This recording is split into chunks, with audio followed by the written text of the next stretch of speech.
সুন্দরবন সংলগ্ন নদীতে ধাওয়া করে 20 জন বাংলাদেশিকে গ্রেপ্তার করল ভারতীয় সীমান্ত রক্ষী বাহিনী। পাশাপাশি একটি ট্রলার বাজেয়াপ্ত করেছে। ধৃতদেরকে রবিবার সুন্দরবন কোস্টাল থানার পুলিশের কাছে হস্তান্তর করে বিএসএফ। ধৃত বাংলাদেশিদেরকে সোমবার আলিপুর আদালতে তোলা হবে।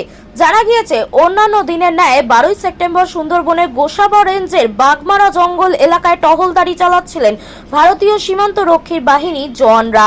সে সময় তারা দেখতে পায় ভারতীয় জল সীমানার মধ্যে একটি ট্রলার ঘাঁটি গেড়ে রয়েছে। ট্রলারের কাছে যাওয়ার চেষ্টা করে বিএসএফ। এদিকে বিএসএফ কে দেখে ট্রলারটি পালাতে থাকে। বিএসএফ দ্রুততার সাথে ট্রলারের পিছু ধাওয়া করে। দীর্ঘক্ষণ ধাওয়া করার পরে ধরে ফেলে ট্রলারটিকে। ট্রলারে থাকা 20 জন মৎস্যজীবীকে জিজ্ঞাসাবাদ শুরু করে। ধৃতদের বাড়ি বাংলাদেশের বরিশাল বিভাগের ভোলা জেলার ভোলা সদরের পুরালিয়া গ্রামে। ধৃতরা বাংলাদেশি মৎস্যজীবী বললেও বৈধ কোনো নথি দেখাতে পারেনি। এমনকি অবৈধভাবে ভারতের জলসীমা অতিক্রম করে তারা। বিএসএফ ট্রলারটিকে বাজেয়াপ্ত করে, পাশাপাশি ট্রলারে থাকা 20 জন বাংলাদেশিকেও গ্রেপ্তার করে। ধৃত বাংলাদেশিদের রবিবার সুন্দরবন কোস্টাল থানার পুলিশের হাতে হস্তান্তর করে বিএসএফ।